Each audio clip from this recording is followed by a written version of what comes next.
오늘 저녁에 하나님의 말씀은 로마서 1장 8절에 있는 말씀 한 절만 우리 같이 보시겠습니다.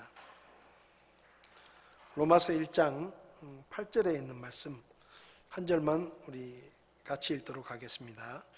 먼저 너희 모두로 인하여 예수 그리스도를 통해 나의 하나님께 감사하노니 이는 너희의 믿음이 온 세상에 두루 전하여졌기 때문이라. 아멘. 기도하시겠습니다.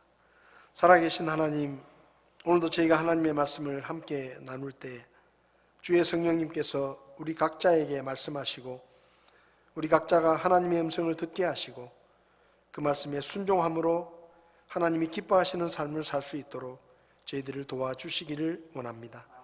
부족한 종을 붙들어 주시고 사람의 지혜가 아니라 오직 하나님의 말씀만 증거되게 종을 써 주시옵소서. 예수님의 이름으로 기도했습니다. 아멘. 자리에 앉으시겠습니다.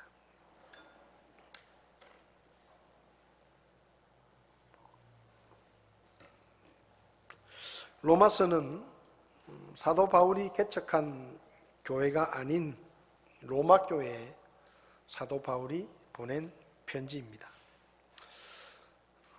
사실은 로마 시대에 사도 바울 당시에 로마는 로마 제국의 수도였습니다. 그리고 황제가 그곳에 살고 있었습니다. 기록에 의하면 당시 로마는 인구 450만 정도의 굉장히 큰 도시였습니다. 그리고 로마에서 일어나는 일들이 여러분도 잘 아시겠지만은 모든 길은 로마로 통한다라는 말이 있는데 그 말은 로마라는 나라가 지금으로 이야기하면 영국, 프랑스, 스페인부터 시작해가지고 지중해를 중심으로 지금의 폴란드, 그 다음에 터키, 아시아 지역인 터키까지 그리스, 이탈리아 이런 쪽이 전부 다 로마 제국이었죠. 그리고 지금의 유대 땅부터 아프리카 북쪽에 있는 이집트 북쪽, 그리고 그 옆에 있는 에티오피아 이런 지역까지도 그러니까 거의 지중해를 중심으로 그 인근에 있는 땅들이 다 로마 땅이었습니다. 그러니까 로마는 굉장히 넓은 지역을 식민 통치하고 있었기 때문에 로마가 제일 잘한 것 중에 하나가 뭔가 하면 그 먼 지역까지 군대를 파병하고 또 정복하기 위해서는 길이 잘 돼 있어야 됩니다. 그래서 군사 도로를 잘 만들었습니다. 지금도 유럽 지역에 가면 로마 시대 때 그 돌로 만들어 놓았던 그 길들이 거의 수천 년이 지났는데도 그 도로를 지금도 자동차들이 다니고 지금도 도로로 사용하고 있는 그런 곳이 있을 정도로 로마의 이 도로 기술은 굉장히 발달하고 그리고 그 도로 때문에 사실은 로마에서 일어나는 모든 일들이 그 로마의 통치를 받고 있는 거의 전 지역에 퍼져나갔기 때문에 사도 바울은 그 로마에 굉장히 가고 싶어 했습니다. 왜냐하면 로마에 가서 복음을 전하면 지금 사도 바울이 아시아와 그리고 마케도니아, 아가야 지역에 복음을 전하는데 로마에 가서 복음을 전하면 그 로마에서 시작된 복음은 순식간에 로마 전 지역으로 퍼져나갈 수 있었기 때문에 사도 바울은 여러 번 로마에 가서 복음을 전하기를 원했습니다. 근데 이상하게 로마로 가는 길이 계속 막혔어요. 그래서 사도 바울은 로마에 가지 못했습니다. 근데 그렇게 로마에 가는 길이 계속 막히면서 사도 바울이 로마에 가지 못하는 사이에 로마 교회라는 교회가 생겼습니다. 누구를 통해서 로마에 복음이 들어갔는지 또 누구를 통해서 로마 교회가 세워졌는지는 불분명하지만 사도 바울이 그렇게 로마에 가고 싶었는데 로마에 가는 길이 막히고 막혀서 못 갔는데 그러는 사이에 로마의 복음이 전해졌고 로마의 교회가 세워지고 그 로마 교회가 성장하고 부흥해가지고 이 로마 교회의 소문이 사도 바울에게까지 들렸고 그리고 로마 전 지역에 이 로마 교회의 믿음과 로마 교회에 대한 소문이 퍼져 나간 것이죠. 그래서 사도 바울이 그 소문을 듣고 로마 교회에 편지를 보낸 것이 바로 로마서입니다. 사도 바울은 로마서 1장에서 로마 교회 성도들에게 너희들은 하나님의 은혜를 기억해야 된다, 그런 이야기를 제일 먼저 하죠. 우리가 구원받은 것은 하나님의 은혜 때문이고, 또 우리가 하나님을 위해서 이런저런 일들을 하면서 하나님을 섬길 수 있는 것은 우리가 무슨 능력이 있고 자격이 있어서가 아니라 하나님께서 우리에게 은혜로 우리를 불러주시고 그분의 일을 맡겨주셨기 때문에 우리가 하나님을 섬기고 있는 것인데, 그 은혜를 잊어버리지 말고 은혜를 기억하면서 하나님을 섬겨라, 그렇게 권면을 하죠. 그 다음에 또 사도 바울이 이야기한 것이 하나님의 사랑을 기억해라. 그래서 우리는 하나님의 사랑을 받을 만한 아무런 자격이 없었고, 특별히 로마 교회 성도들은 이방인들이 많았기 때문에 너희들은 이방인이었지만 하나님께서 너희를 사랑하시고 너희를 위해서 독생자 예수 그리스도를 보내주시고, 그리고 영원한 사랑으로 우리를 사랑해 주셨기 때문에 너희들은 그 하나님의 사랑을 기억하면서 섬겨야 된다라고 이야기를 했습니다. 그 다음에 이제 오늘 본문에서 사도 바울은 로마 교회 성도들로 인하여 하나님께 감사한다라는 얘기를 합니다. 오늘 본문을 통해서 감사에 대한 몇 가지 교훈을 좀 생각해 보려고 하는데요. 첫 번째로, 감사는 하나님께 해야 하는 것입니다. 그러니까 우리의 감사의 대상은, 첫째 우리의 감사의 대상은 하나님이십니다. 우리에게 어떤 일들이 생겼을 때 우리가 감사를 표현해야 되는데, 그 감사의 첫 번째 대상은 항상 하나님이셔야 합니다. 사도 바울이 이야기하죠. 예수 그리스도를 통해 나의 하나님께 감사한다. 너희들 때문에, 너희 로마 교회에 대한 소문을 내가 듣고 내가 하나님 앞에 감사한다. 가끔 우리가 이번에 우리나라 영화가 칸 영화제에서 감독상도 받고 나무주연상도 받았다고 아주 크게 뉴스가 나왔습니다. 또 우리나라의 축구 선수 손흥민 선수가 영국의 세계에서 제일 축구의 원조격인 프리미어리그에서 제일 골을 많이 넣어가지고 득점상을 받았다, 그런 뉴스를 우리가 들었습니다. 가끔 이런 연말이 되면 시상식을 많이 하잖아요. 연예인들이나 가수들이나 이런 이제 여러 가지 그 시상식을 많이 하는데, 그 시상식에서 상을 받는 사람들이 하는 말들을 들어보면 재밌습니다. 무슨 미용실 원장님께 감사드립니다. 그렇게 얘기를 해요, 진짜로. 그렇게 이야기를 하고, 저를 드라마에 출연할 수 있게 해주신 감독님께 감사드립니다. 스태프들에게 감사합니다. 제가 편하게 연기할 수 있도록 도와주신 선배 연기자분들에게 감사를 드립니다. 이렇게 인사를 하잖아요. 근데 가끔 이렇게 그 수상 소감을 이야기하는 분들 중에 저희 하나님께 모든 영광과 감사를 돌려드립니다, 그런 분들이 있어요. 가끔 그런 분들이 있어요. 근데 그런 얘기를 들으면 굉장히 제가 기분이 좋아요. 그냥 저한테 감사하는 것도 아니고, 그리고 그 감사를 제가 듣는다고 해가지고 무슨 저한테 이익이 되는 것도 아니에요.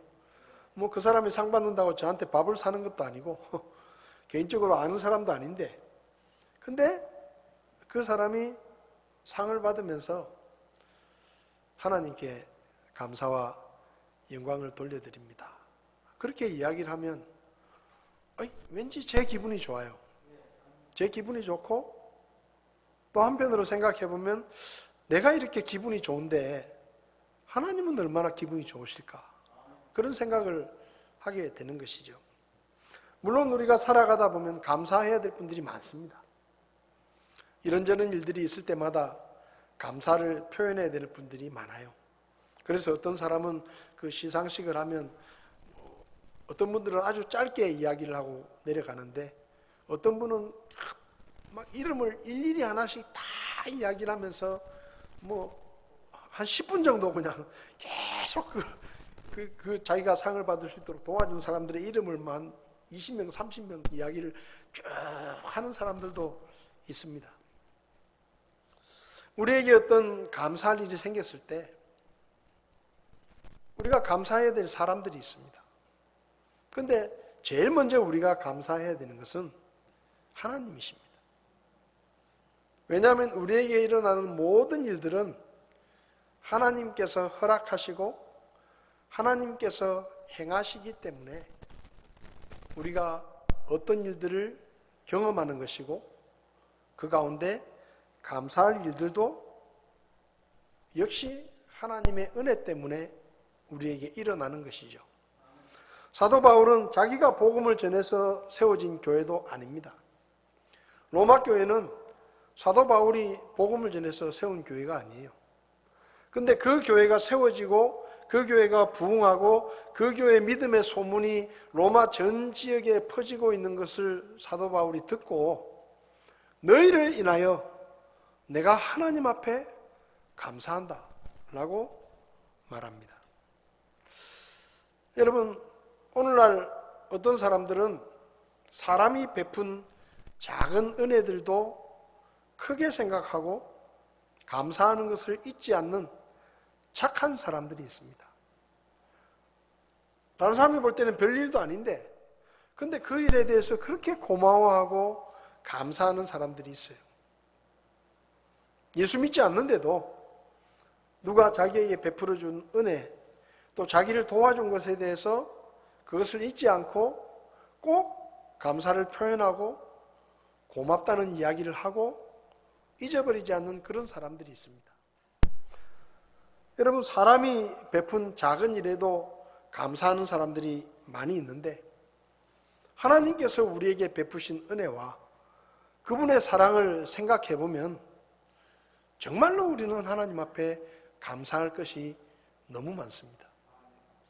여러분, 이 자리에 앉아서 지금 우리가 하나님 앞에 감사할 것이 얼마나 많은지를 기록을 한다고 하면 아마도 A4 용지 몇 장 정도는 우리가 쓸 수 있을 겁니다. 제가 뇌경색을 알아서 병원에 입원을 했다 그러니까 전국의 목사님들이 많이 찾아오셨어요. 근데 참 민망한 게 뭔가 하면 저보다 연세가 많으신 분들이 쫓아오신 거예요. 그러면서 하시는 말씀이 그 친교회에서 이렇게 문자를 보내거든요. 어떤 목사님들에게 신상적인 소식들이 생기면 이제 병원에 입원을 하거나 어떤 일이 생기면 이제 전국 친교회 목사님들한테 문자를 보냅니다. 근데 제 소식을 듣고 목사님들이 깜짝 놀랐다는 거예요. 자기들보다 훨씬 젊은 목사가 뇌경색이 와가지고 이 뇌경색이란 말이 그냥 뇌경색이란 말이 굉장히 무서운 말이거든요. 우리가 보통 뇌경색이라 그러면 뭐 마비가 되거나 아니면 뭐 굉장히 치명적인 그런 손상을 입기 때문에 목사님들이 이제 그냥 뇌경색으로 입원했습니다라는 문자만 가니까 뭐 상태가 어떤지는 잘 모르잖아요. 그러니까 뭐 어떤 분들은 깜짝 놀래가지고 쫓아오셔가지고 괜찮냐고. 제가 그때 입원했을 때 제 손목에 밴드를 차고 있었는데 그 환자 밴드가 있거든요. 그 환자 밴드를 제가 휴대폰으로 촬영을 해놨습니다. 지금도 한 번씩 봅니다. 그때 찍었던 사진을. 얼마나 감사한지 몰라요. 제가 뇌경색을 앓고 저에게 남은 증상은 말하는 게 조금 불편한 부분들이 있는데 말을 좀 빨리 한다거나 어떤 단어들을 이야기할 때 조금 이제 제가 느끼는 불편함이 있습니다. 성도님들은 잘 모르겠다 하시는 분들이 많이 계시는데 어쨌든 저에게는 그런 불편함이 아직도 있습니다. 그래서 이제 그 증상은 없어지지 않는 거예요. 왜냐하면 이 혈관이 막힌 사이에 뇌세포가 죽어버렸기 때문에 그 기능을 하는 뇌세포가 죽어가지고 이 뇌세포는 다시 재생이 안 되거든요. 근데 그 병원에 제가 갔을 때 그 의사 선생님이 하시는 말씀이, 목사님은 우리 병원에 걸어서 오셨는데 그것만 해도 대단한 기적입니다. 보통 뇌경색은 쓰러져서 오거든요. 실려서 옵니다. 들것에 실려가지고. 근데 저는 우리 정 목사님한테 내 병원 가야 되니까 좀 차를 좀 태워달라고 그래서 정 목사님 운전을 하고 토요일 날인데 제가 병원을 갔거든요. 사실 병원에 가기 전에 굉장히 많이 망설였습니다. 내일 당장 주일인데 내가 설교를 해야 되는데 또 정 목사는 설교 준비가 안 돼 있을 텐데 이게 지금 내일 당장 예배를 인도해야 되는데 내가 주일 지나고 병원을 갈까 생각을 했었거든요. 말이 막 어눌해져 가지고. 근데 아무리 생각을 해봐도 이게 제가 이런 증상이 나타나면 이건 뇌에 문제가 있다라는 걸 어디서 들은 기억이 나가지고 빨리 병원을 가야 되겠다 하고 저희 집 사람한테 전화를 하고 정 목사한테 병원까지 나를 태워다 달라고. 왜냐하면 운전을 할 수는 있지만은 혹시 가다가 또 무슨 일이 생길지 모르니까 그 병원을 태워다 달라고 해서 병원에 갔습니다. 바로 입원을 했죠. 그 의사 선생님이 보시더니 바로 주사를 꽂고 혈액 용해제를 투여하고 MRI를 찍고 그렇게 하니까 이 오른쪽 왼쪽 다 이 혈관이 막혀가지고 조금만 늦었으면 참 큰 그런 병이 될 뻔했다고 그렇게 얘기를 하시더라고요. 지금도 생각해 보면 참 얼마나 감사한지 모릅니다. 제가 손발 다 쓸 수 있죠. 제가 가고 싶은데 마음대로 갈 수 있죠. 말도 조금 불편하지만 계속 할 수 있고. 이게 그냥 일어난 일이 아니거든요. 정말 그 시간을 다투는 그 상황 속에서 어쨌든 하나님께서 저에게 지혜를 주시고 또 큰 병원에 갔으면 또 한참 기다렸을 텐데 전문 병원에 가서 바로 의사 선생님을 만나가지고 바로 MRI를 찍고 그런 일들이 그냥 이렇게 되는 일이 아니거든요. 어쨌든 참 감사한 일입니다. 하나님께서 도와주셨다는 생각을 하는 거죠. 어떤 분들은 참 운이 좋다. 그래도 이 목사가 참 지혜롭게 잘 대처를 해가지고 그렇게 그나마 다행이다. 이렇게 이야기할지 모르지만 사실 제가 한 건 아무것도 없습니다. 그냥 하나님께서 지혜를 주셨고 거기에 대해서 제가 판단을 할 수 있는 그런 판단력을 하나님이 주셨고 적절한 병원에 적절한 시간에 가서 또 가자마자 또 그 전문 의사를 만나고 그리고 뭐 불과 10분도 안 돼서 바로 MRI 찍으러 내려가고 증상을 바로 파악을 하고 바로 치료를 하고 그랬기 때문에 지금 이 정도로 생활을 할 수 있는 것이죠. 그러니까 하나님께서 하신 거예요. 하나님께서. 여러분 우리에게 일어나는 수많은 일들 우리는 그 모든 일들이 하나님이 하시는 일이라고 믿습니다. 그래서 우리가 누구에게 제일 먼저 감사를 해야 되느냐? 하나님께 감사를 해야 되는 거예요. 하나님께. 누가복음 17장을 보면 예수님께서 예루살렘으로 가실 때 한 동네를 지나가시는데 10명의 나병 환자들이 그 당시에 나병 환자들은 가족들하고 생활을 못합니다. 이게 전염성이 강하고 불치의 병이기 때문에 나병에 걸리면 자기 집에서 쫓겨나요. 그리고 성 밖에 쫓겨나가지고 나병 환자들이 사는 그런 구역에 들어가서 생활하는 겁니다. 가족들하고도 헤어져야 되고 그리고 그 병은 고칠 수 없는 병이기 때문에 평생 동안 고통을 당해야 되는 거죠. 근데 예수님께서 그 마을에 오신다는 이야기를 듣고 10명의 나병 환자들이 떼를 지어서 멀찌감치 서가지고 예수님께 소리를 지릅니다. 예수님, 우리를 좀 불쌍히 여겨주셔서 우리 이 병을 좀 고쳐주십시오 라고 소리를 지르죠. 그때 예수님께서 내가 너희를 고쳐줄 테니까 제사장에게 가서 몸을 보여라 라고 말씀하십니다. 이 나병에 걸린 사람은 나병이 나았을 때 반드시 제사장에게 가서 검사를 받고 제사장이 이 사람은 완전히 치료가 됐습니다 라고 제사장이 선언을 해야 가족들에게로 돌아갈 수가 있었습니다. 그런데 예수님께서 제사장에게 바로 가라는 것이죠. 지금 병이 그대로 있는데 제사장에게 가라. 그 말은 나을 것이니까 제사장에게 가서 검사를 받고 일상생활로 돌아가라 이 말이죠. 그래서 10명의 나병 환자가 제사장에게 갑니다. 믿음이죠. 아직도 병이 그대로 있는데, 그죠? 제사장에게 그 병이 있는 상태로 제사장을 찾아가면 그것은 율법을 어기는 것이고 많은 사람에게 영향을 주는 일이기 때문에 돌에 맞아 죽게 돼요. 그런데 예수님께서 가라 그랬기 때문에 그들은 가는 겁니다. 믿음이죠. 그래서 가다 보니까 예수님의 말씀을 믿었기 때문에 가다 보니까 병이 다 나은 거예요.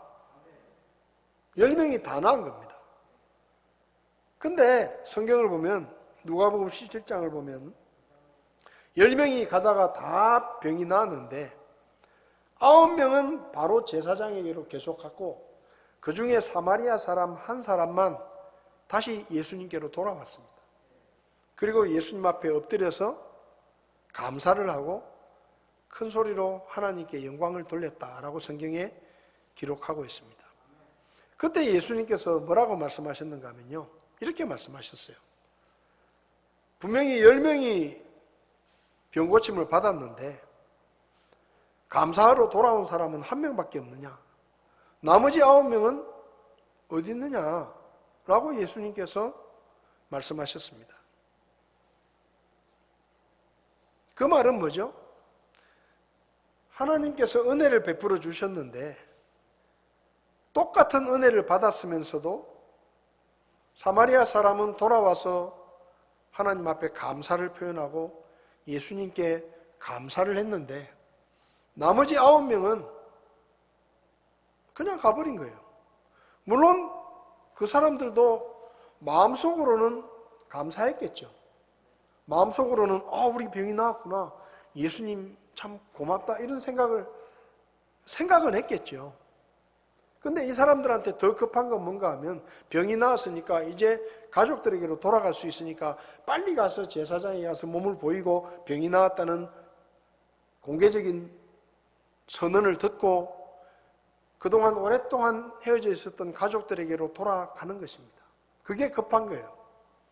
그런데 예수님께서 말씀하십니다. 감사할 일이 있는데 왜 감사하러 돌아온 사람은 1명밖에 없냐? 라고 말씀하시는 거죠. 여러분, 우리에게 감사할 일이 생겼을 때 누구에게 감사해야 된다고요? 하나님께 감사해야 합니다. 솔직히 요즘 교회 안에 감사가 사라져가고 있습니다. 예전에는 예배를 드리면 간증하시는 분들이 참 많았어요. 자기에게 일어난 일들에 대해서 하나님 앞에 공개적으로 감사를 하는 거죠. 내가 말씀을 보다가 말씀이 참 은혜가 됐습니다. 제가 지난 주간에 무슨 기도를 했는데 하나님께서 제 기도를 들으셔서 응답해 주셨습니다. 참 하나님 앞에 감사합니다. 저에게 이런저런 문제가 있었는데 제가 하나님 앞에 기도했을 때 하나님께서 지혜를 주시고 그 일을 잘 해결할 수 있도록 도와주셨습니다. 저에게 이런 필요들이 있었는데 제가 하나님 앞에 기도했더니 하나님께서 이런저런 방법으로 저에게 채워주셨습니다. 참 고마운 일입니다. 간증을 많이 했습니다. 심지어는 수요일 예배 같은 경우는 간증하실 분들이 여러 분이 돼가지고 어떤 경우에는 간증하실 분이 너무 많으니까 그 다음 시간에 하라고, 다음 주에. 그래가지고 커트를 시키고 다음 주에 간증을 하라고 이렇게 미루기도 했어요. 근데 어느 날부터 교회 안에 간증이 사라졌습니다. 수요일 날에도 특별 찬송을 하시는 분들이 많았습니다. 주일날도 찬양대 특송뿐만 아니라 특별 찬송을 하시는 분들이 많았어요. 하나님 앞에 감사할 일이 있어서 제가 찬양으로 하나님 앞에 감사를 표현하기 원합니다. 그런데 어느 날부터 특별 찬송도 사라졌습니다. 감사할 일이 없어서 그럴까요? 하나님이 옛날에는 우리에게 은혜를 많이 베풀어 주셨는데 요즘에는 하나님이 인색해가지고 하나님이 바쁘신지 뭐 다른 데 신경 쓰시느라고 나한테 소홀하게 대하셔서 우리가 감사할 일이 없어서 그럴까요? 그렇지는 않을 것입니다. 근데 우리가 무뎌져 가는 거예요. 하나님 앞에 감사해야 된다는 그 마음들이 무뎌져 가는 것입니다. 분명히 은혜를 받았고 감사할 일이 생겼는데 하나님 앞에 감사하는 일을 건너뛰어 버리고 잊어버리는 거예요. 저는 앞으로 우리 교회에서 간증과 특별 찬송이 좀 다시 살아났으면 좋겠습니다. 별일 아니더라도 하나님 앞에 감사할 일이 생기면 나와서 감사하고 뭐 자기를 자랑하라는 게 아니라 하나님이 나에게 베푸신 은혜에 대해서 나 혼자 알고 있으면 하나님이 내가 드리는 영광만 받으시잖아요. 근데 그걸 사람들한테 나누면 더 많은 사람들이 하나님을 높일 수 있고 더 많은 사람들이 하나님께 영광을 돌릴 수 있잖아요. 왜 하나님이 영광 받으셔야 될 그 일을 나 혼자만 알고 넘어가느냐 이 말이에요. 좀 간증이 살아났으면 좋겠습니다. 특별 찬송이 좀 살아났으면 좋겠어요.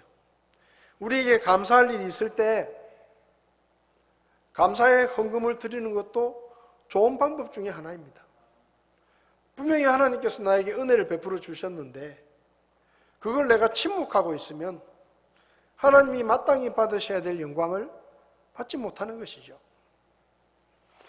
우리가 정말로 감사를 표현하고 감사를 드려야 할 분은 하나님이십니다.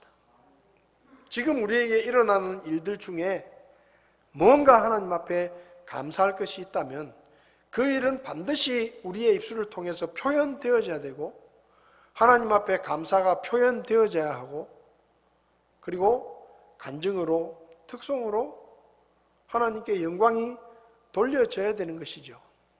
그래야 하나님이 마땅히 받으셔야 될 영광을 받으시는 것입니다.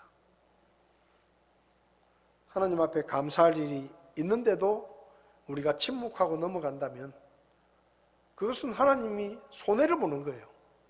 왜냐하면 더 많이 영광을 받으실 수 있는데 우리가 그냥 입 닫고 넘어가면 다른 사람들은 모르잖아요. 그들이 알면 함께 기뻐하고 함께 하나님이 참 좋으신 분이구나 하나님께 같이 영광을 돌릴 수 있는데 앞으로 우리 교회에서 간증과 찬양이 좀 넘치도록 그렇게 하나님께 드려지는 그런 교회가 되었으면 좋겠습니다. 말주변이 좀 없더라도 노래를 좀 잘하지 못하더라도 어떻습니까? 하나님 앞에 내 감사의 마음을 표현하는 것이고 하나님께 드리는 것이죠. 여러분의 감사를 공개적으로 하나님 앞에 더 많이 표현할 수 있기를 바랍니다. 그 다음에 사도 바울은 무엇을 감사했는가 하면 로마 교회 성도들과 그 로마 교회의 믿음이 성장하고 부흥해서 온 세상에 그들의 소문이 퍼지는 것을 감사했습니다. 여러분, 바울은 지금 자신의 업적이나 자신의 성취를 감사하는 게 아니에요. 로마 교회 성도들이 로마의 교회가 세워지고 성도들의 믿음이 성장하고 그 교회가 부흥해가지고 그 교회 소문이 온 로마 지역에 퍼지고 있는 것에 대해서 사도 바울은 하나님께 감사했습니다. 로마 교회는 바울이 개척한 교회가 아닙니다. 그리고 바울의 가르침을 받은 교회도 아닙니다. 근데 이거 굉장히 중요한 거예요. 여러분, 지금까지 로마 교회가 생기기 전까지 사도 바울은 교회 사역의 중심 인물이었습니다. 그죠? 사도 바울은 죽을 고생을 하면서 아시아와 유럽, 지금의 그리스 지역과 마케도니아 지역의 여러 지역에 복음을 전하고 교회를 개척했습니다. 그러니까 모든 교회 사역의 중심은 사도 바울이었고, 가는 곳마다 사람들은 사도 바울을 이야기했고, 사도 바울이 개척한 교회들을 이야기했습니다. 사도 바울의 명성이 퍼져나갔어요. 모든 사람들이 사도 바울을 이야기했습니다.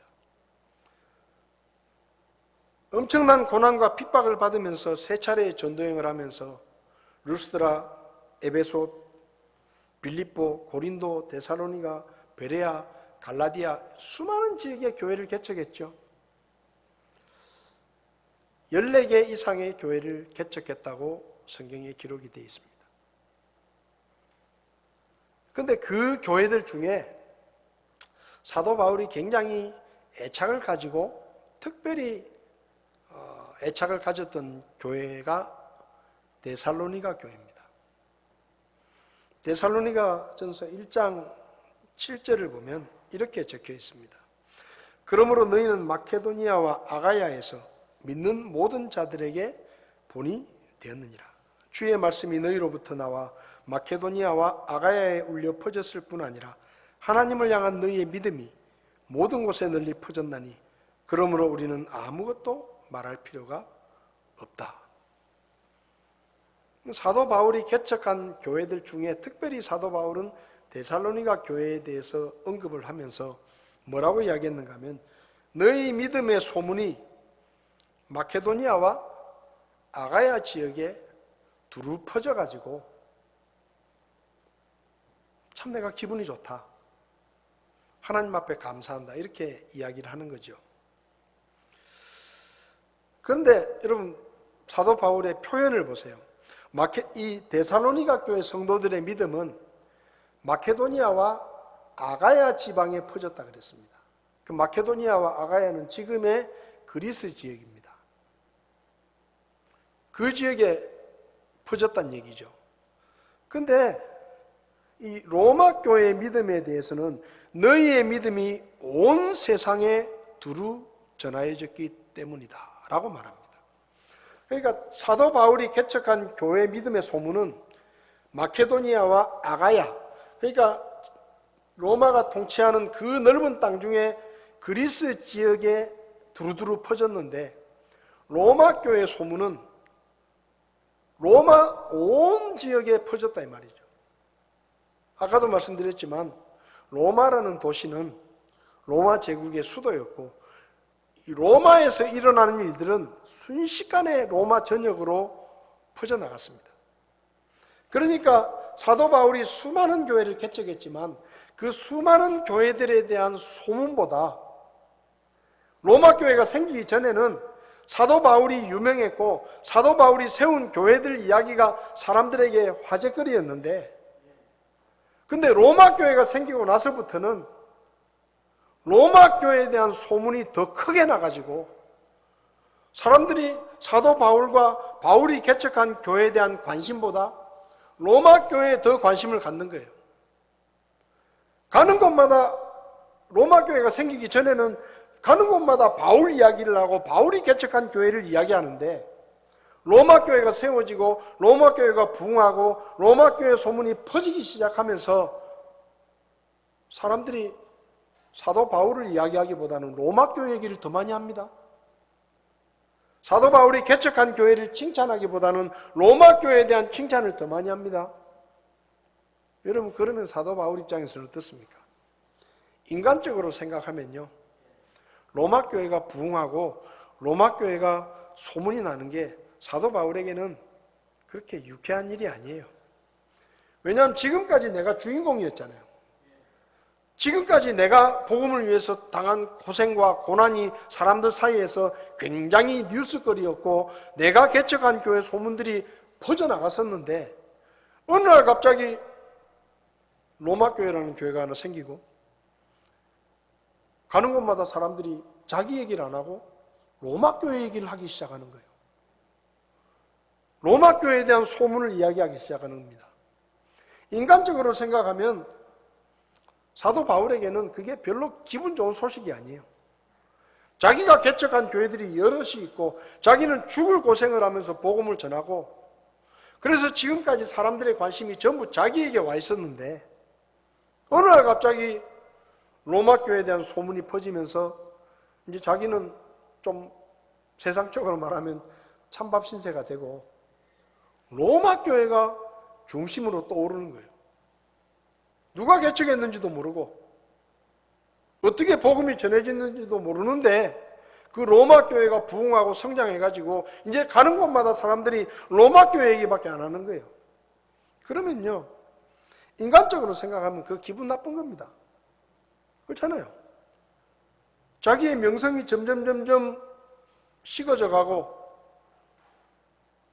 교회 사역의 중심이 사도 바울과 그가 개척한 교회들에서 이제는 로마 교회로 옮겨져 가는 거예요. 나중에 교회 역사를 보면요, 로마 교회가 모든 교회의 중심이 됩니다.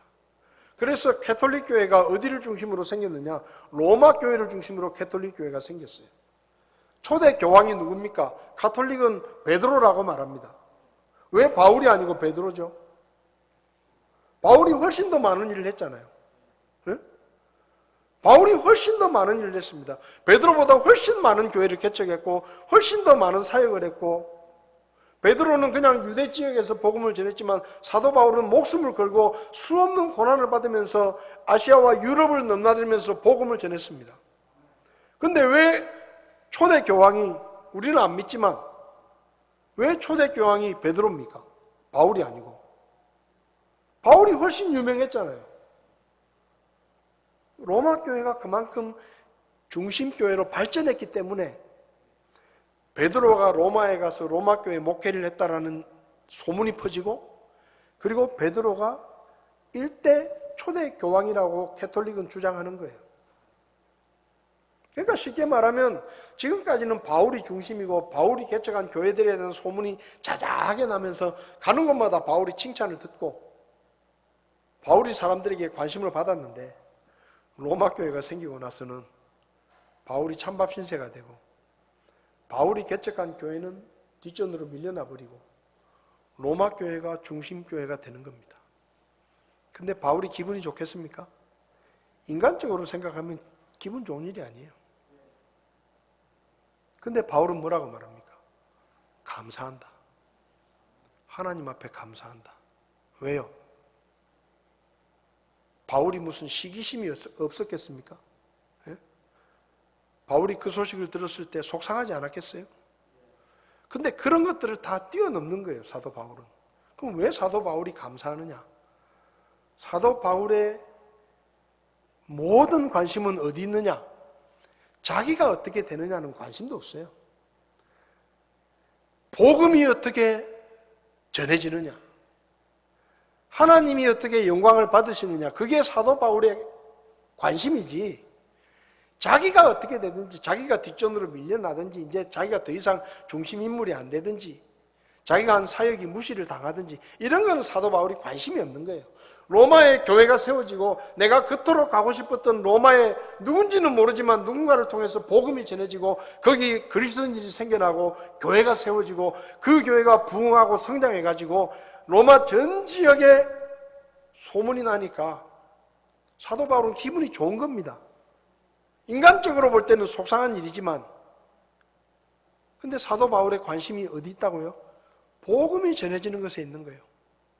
그러니까 내가 개척한 교회가 아니더라도 내가 가르친 교회가 아니더라도 하나님의 복음이 전해져서 거기 교회가 세워지고 그 교회가 부흥하고 발전해가지고 더 많은 지역에 복음이 전파된다는 것 때문에 사도 바울은 기쁜 겁니다.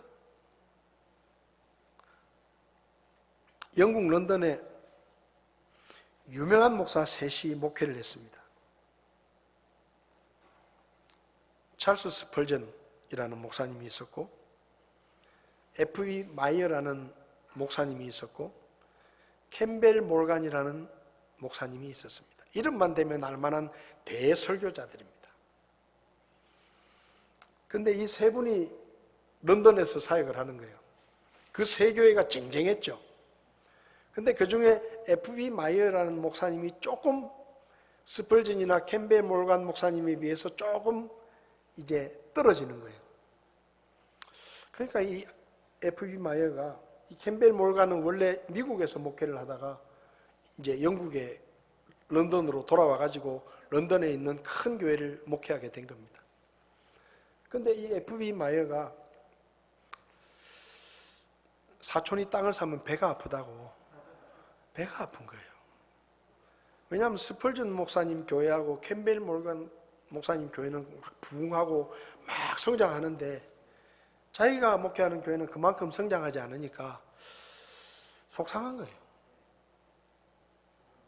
자꾸 시기심이 생기는 겁니다. 그 교회가 부흥한다는 소리를 들으니까 별로 기분이 안 좋은 거예요. 내 교회가 부흥해야 되는데 내 교회가 부흥해야 되는데 사람들이 내 교회 이야기는 안 하고 맨날 스펄전 이야기하고 캠벨 몰간 이야기하고 그 교회들 이야기하고 그러니까 속이 좀 상한 거예요.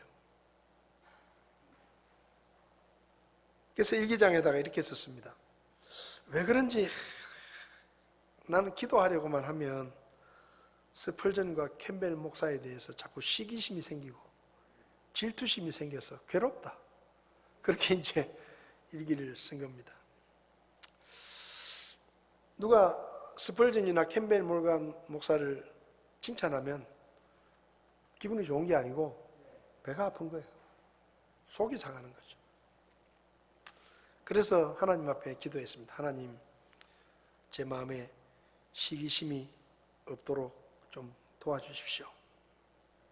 근데 그렇게 기도해도 시기심이 사라지질 않아요. 근데 어느 날 하나님께서 이렇게 말씀하시는 겁니다. 너는 지금까지 시기심이 안 생기도록 기도했는데 스펄전 목사나 캠벨 목사를 통해서 복음이 전해지고 영혼이 구원받고 교회가 부흥한다는 건 좋은 일 아니냐? 좋은 일 아니냐? 그러니까 시기심을 없애달라고 기도하지 말고 그들을 축복하는 기도를 한번 해봐라. 너는 이때까지 축복하는 기도는 한 번도 안 해보지 않았냐? 맨날 시기심을 가졌으니까. 그래서 이 F.B. 마이어 목사님이 어느 날 무릎을 꿇고 그 하나님의 음성을 듣고 기도를 하는 겁니다. 하나님, 제 시대에 스펄전 목사님과 캠벨 목사님 같은 저런 훌륭한 목사님을 주셔서 제가 저분들과 함께 사역을 할 수 있도록 그런 은혜를 저에게 허락해 주셔서 정말로 감사합니다. 저분들 참 귀한 분들입니다. 하나님, 저분들을 축복하셔서 그 교회들이 더 잘 될 수 있도록 하나님 도와주십시오. 그렇게 기도를 한 겁니다. 그리고 그 다음날 일기장에 뭐라고 썼느냐? 나는 이제 자유를 얻었다. 내 마음이 얼마나 평화로운지 모르겠다. 내 마음이 기쁘고 평화가 넘친다. 그렇게 썼어요. 여러분, 사도 바울이 자기가 중심 인물이었고 자기가 개척한 교회들의 소문이 퍼져나갈 때 가는 곳마다 환영을 받을 때 얼마나 기뻤겠습니까? 근데 로마 교회가 생기고 나서 자기가 찬밥 신세가 된 거예요.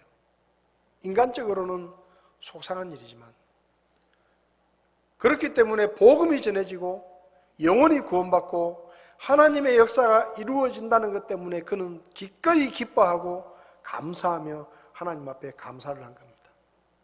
여러분, 우리가 뭘 감사해야 됩니까? 우리가 뭘 감사해야 돼요? 사도 바울은 본 적도 없는 로마 교회 성도들을 감사했는데 우리는 함께 믿음의 길을 걸어가는 형제 자매들을 인해서 얼마나 하나님 앞에 감사하고 있습니까? 우리 교회 집사님들을 인해서 얼마나 감사하고 있습니까? 우리 교회 사역자들 때문에 여러분 얼마나 하나님 앞에 감사하고 있습니까? 우리 교회 믿음의 길을 오랫동안 걸어오신 믿음의 선배들로 인해서 얼마나 하나님 앞에 여러분 감사하고 있습니까? 우리가 감사할 게 얼마나 많은지 몰라요. 근데 우리가 그런 감사를 놓치고 있는 거예요. 왜? 내 자신의 성공, 내 자신의 안위, 그게 더 중요하게 여겨지니까. 여러분, 우리가 무엇을 감사해야 됩니까? 하나님이 영광을 받으신다면, 우리 교회를 통해서 주님의 뜻이 이루어지고 있다면, 아니 어떻게 보면 대구에 우리 교회가 아닌 다른 교회들이 부흥하는 소식을 듣고도 우리는 감사해야 돼요. 왜요? 그런 교회들이 부흥해서 더 많은 대구 사람들에게 복음이 전해지고 더 많은 사람이 구원받을 수 있다면 그건 기쁜 일입니다. 감사할 일이에요. 우리의 감사의 영역을 더 넓혀야 되는 겁니다. 여러분, 믿음 안에서 함께 믿음의 길을 걸어가는 형제 자매들을 감사하시기 바랍니다. 우리 집사님들을 인해서 감사하시기 바랍니다. 우리 교회 믿음의 선배들, 어른들을 인해서 감사하시기 바랍니다. 감사할 게 너무 많아요. 근데 우리가 놓치고 있는 거예요. 저와 여러분들이 지금까지 놓치고 있었던 많은 감사의 제목들을 하나님 앞에 감사하고, 내가 손해보고 불이익을 당하더라도 하나님이 영광을 받으신다면 감사한 일이에요. 저와 여러분들이 그렇게 하나님 앞에 감사하는 그런 믿음의 삶을 살 수 있기를 바랍니다. 기도하시겠습니다. 하나님 아버지, 영원히 멸망할 저희들을 구원해 주시고 하나님의 자녀로 삼아 주시며 주의 몸된 교회에서 함께 주님을 섬기게 하시니 하나님 앞에 감사를 드립니다. 이 교회를 인하여 하나님 앞에 감사를 드리고 믿음의 선배들을 인하여 감사를 드리고 오랫동안 헌신하며 수고한 집사님들과 원로 집사님들, 또 이 교회를 위해 눈물로 기도하며 헌신했던 성도들 하나님 앞에 감사를 드립니다. 친교회 교회들을 인해서 감사를 드립니다. 또 대구 지역의 수많은 교회들을 인해서 하나님 앞에 감사를 드립니다. 하나님이 대구 지역의 우상 숭배가 팽배한 이 땅에 교회들을 더 부흥시켜 주셔서 더 많은 영혼들이 구원받고 하나님의 놀라운 역사가 이곳 대구에서 일어날 수 있도록 저희 교회도 써주시고 다른 교회들도 함께 써주시기를 주님 앞에 기도합니다. 하나님, 저희가 감사할 게 너무 많은데 그동안 감사를 잊어버리고 침묵하고 있었지는 않았는지 우리 자신을 돌아보게 하시고 앞으로 더 많이 감사하며 더 많이 간증하며 더 많이 찬양하며 하나님이 우리에게 베푸신 은혜들을 더 많이 감사할 수 있도록 저희들을 도와주시옵소서. 오늘도 귀한 말씀을 감사드리며 예수님의 이름으로 기도했습니다. 아멘. 예배를 마치겠습니다. 고맙습니다.